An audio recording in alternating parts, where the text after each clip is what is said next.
हमने तो कस्में खाई हैं कि हम किसी से डरने वाले नहीं हैं। आसमान ने हजारों बार ये नजारा देखा है। बातिल ताकतों से हमने कभी समझौता नहीं किया है। न करबल में, न मक्तल में, न शाह के आगे मोमिन झुकता है। मोदी फकत अल्लाह के आगे गर्दन कटा देगा, तेरे सामने में झुकने के लिए तैयार नहीं होगा। हम इस इनकलाबी जलसे के जरिए से इस बात का यादा नहीं करते हैं, बल्कि जो सच है उसका एतराफ करना चाहते हैं। कान खोल कर सुन लो मोदी, जो बाइबिल को नहीं मानता वो ईसाई नहीं हो सकता, जो रामायण को नहीं मानता वो हिंदू नहीं हो सकता, जो कुरान को नहीं मानता वो सच्चा मुसलमान नहीं हो सकता। ठीक उसी तरह से भारत के संविधान का जो अनादर करता हो और भारत के कानून को नहीं मानता वो सच्चा भारतीय कभी नहीं हो सकता है। और तुमने ये काम किया है, चूंकि ये काला कानून बनाकर मोदी आपने इक्वलिटी बिफोर लॉ का जनाजा निकाल दिया है। आपने मजहबी आजादी को तसल्लुत कायम कर दिया है। आपने मुसलमानों के मजहबी हक को छीनने की कोशिश की है। यकीन जानिए मुसलमानों, 6 दिसंबर की तारीख तुम्हें रुलाती है।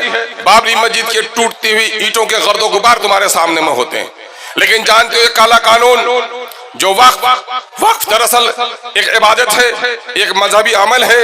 वो तमाम तर मजहबी शनाख्त रखने वाले इदारे, मस्जिद हो, दीनी मदारिस हो, मकबरे हो, इमाम बारे हो, खानकाहें हो, मुसाफिर खाने हो, कब्रिस्तान हो, उसे लिखा जाए तब भी, न लिखा जाए तब भी वक्फ की इमलाक है। और वक्फ की इजाजत किसी और की नहीं, मोदी तेरी नहीं है, तेरे पिता की भी नहीं है, मेरे आबा अजदाद की अल्लाह की इबादत की नीयत से वक्फ की गई जमीन है। और आज उसे छीनना चाहते हो। हम ये कह देना चाहते हैं मोदी कि आप ये नापाक कदम से बाज आइए। अगर ये काला कानून जो नाफिजुल अमल हो गया है 8वीं तारीख से, मुसलमानों जरा होश के नाखुन लो कि आज दाढ़ी रखने में डर लगता है, टोपी पहनने में डर लगता है, ज़मीं तड़पती है, वक्त नमाज का हो जाए तो खुदा की जमीन पर सजदा करने में भी डर लगता है। ये कानून को जब पूरे तौर पर अमली जामा पहना दिया जाएगा, न जाने कितने मस्जिदों में ताले लगेंगे, न जाने कितनी खानकाहों को वीरान किया जाएगा। जिंदगी में तो चैन से हम नहीं जी पाते, लेकिन कब्रिस्तानों में भी हमको चैन से सोने नहीं दिया जाएगा। आप जानते हो नौजवानों, इस वक्त की अहमियत क्या है। अभी हजरत अमीर शरीयत ने एक जगह कहा कि गौर करो मुसलमानों, मुमकिन है जिंदगी में तुम्हें अपनी जमीन न मिली, तुम किराए के घर में जिंदगी काट सकते हो, लेकिन मरने के बाद तो 6 फीट जमीन तुमको चाहिए। आज यूरोप में जहां पर वक्त नहीं है, वहां मुसलमानों को कब्र की जमीन 10-10, 15-15, 20-20 लाख पे खरीद करनी पड़ रही है। अगर वक्त की जायदाद न होगी तो गरीबों की लाशें सड़ जाएंगी और नजरे आतिश कर दी जाएंगी और उनको जमीन दफन करने के लिए नहीं मिलेगा। यह कब्रिस्तान जो दायमी सुकून की जगह है, ये वक्त की मिरास के नतीजे में। इसलिए ऐलान करो कि मोदी कान खोल कर सुन लीजिए, मछली तो पानी के बगैर मुमकिन है जिंदा रह सकती है, लेकिन मुसलमान शरीयत के बगैर जिंदा नहीं रह सकता है। हम सब कुछ बर्दाश्त कर सकते हैं, लेकिन अपनी शरीयत पर हमला बर्दाश्त नहीं कर सकते। ये मत कहना कि सिर्फ हम अपनी शरीयत के पहरेदार हैं, बल्कि हमारी शरीयत ये भी कहती है कि मस्जिद को कोई तोड़े तो गर्दन कटाना अगर शहादत है, तो मंदिर के कलश को भी अगर कोई तोड़े तो मंदिर को बचाते हुए मर जाना भी शहादत है। हम सब के लिए बराबर जीते हैं। हम अदल इंसाफ को कायम करना चाहते हैं। इसी अदल के कयाम का नाम बैरिस्टर सऊदी अवैसी है। इसी अदल के कयाम का नाम मजलिस इत्तेहादुल मुस्लिमीन है।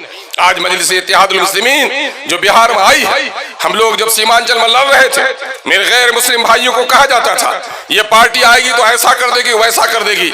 है कोई माई का लाल जो बता दे मजलिस इत्तेहादुल मुस्लिमीन ने कभी हिंदू और मुसलमानों में फितना पैदा करने का काम किया है?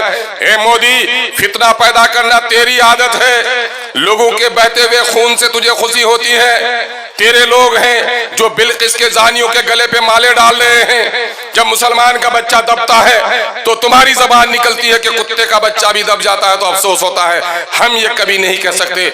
हम तो कहते हैं कि राम जी के घर में मैं पैदा होता तो कल्लू राम मेरा भी नाम हो सकता था। मैंने कोई दरखास्त नहीं दी कि मुसलमानों के घर में पैदा हूं। अगर अल्लाह ने मुझे एक बेहतर जगह पे पैदा किया है तो मैं दलित भाइयों की लड़ाई लड़ता हूं। आज हम लोग ऑफिस में हर दूसरे तीसरे दिन रंजीत राणा के साथ बैठते हैं। और एक ही साथ दस्तरखान में बैठ के खाते हैं। न राजपूत का बेटा मुसलमान हो जाता है, न मुसलमान के बेटे का ईमान गायब होता है, क्योंकि हमारा यकीन यही है ये कि ईश्वर के सब इंसान हैं।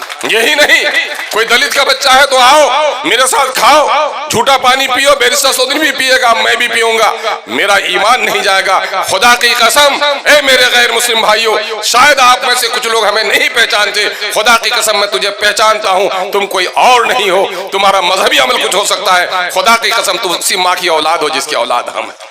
इसलिए इस पैगाम को लेकर के हम उठे, इस पैगाम को लेकर हम लड़ाई लड़ रहे हैं।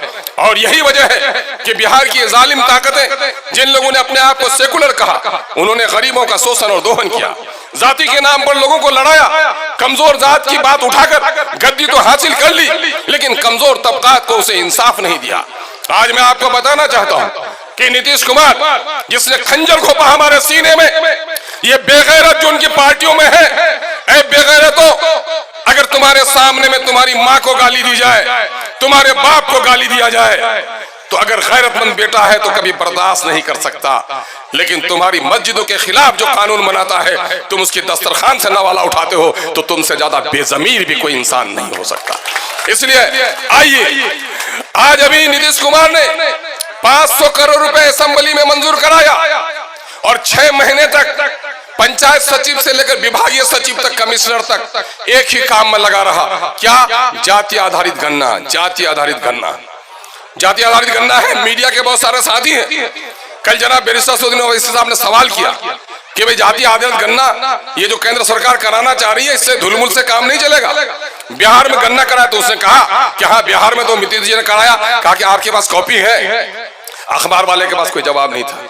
या भी है कोई मीडिया का शख्स जो बता सके कि उनके पास बिहार में जो जाति आधारित गणना हुई है उसकी कोई कॉपी है? आज तक सरकार ने उसे वेबसाइट पर नहीं डाला, आज तक पब्लिक नहीं किया, चौड़ा कर मजबूरी में सिर्फ एमएलए और एमएलसी को दे दिया और बाहर कभी नहीं किया। और मैं बड़े दावे के साथ कहता हूं, जो दलितों की बात करती है, शोषितों की बात करती है, सेकुलर की बात करती है, कोई पार्टी इस पर बहस नहीं कर सकी। अगर ऑल पार्टी मीटिंग में चीफ मिनिस्टर के सामने हो, असेंबली में हो, असेंबली के बाहर हो, अखबारों में एडवर्टीजमेंट के जरिए से हो और दर्जनहा इंटरव्यूज के जरिए से हो, अगर किसी ने जाति आधारित गणना का विश्लेषण किया है तो उसका नाम मजलिस इत्तेहादुल मुस्लिमीन है। हमने ये बताने का काम किया है कि पढ़ो उसको। 13 करोड़ का बिहार हो गया, 13 करोड़ के बिहार में 20,49,000 सरकारी नौकरियां हैं। लोकतंत्र का मूल मंत्र है कि जिसकी जितनी आबादी उसकी उतनी हिस्सेदारी। लेकिन आपको सुनकर हैरत होगी कि बड़े बड़े लोगों की जाति से 3 गुना 4 गुना उनको नौकरी मिली, लेकिन आज जो दलितों का लीडर है उसको भी न जाने मुंह में क्यों दही जम गया है, नहीं बोल पाता। 4,11,000 नौकरी होने वाली थी 20% दलितों की, जिनकी आबादी 2,56,00,000 है, उनकी 1,10,000 से ज्यादा नौकरी इन लोगों ने खत्म कर दी।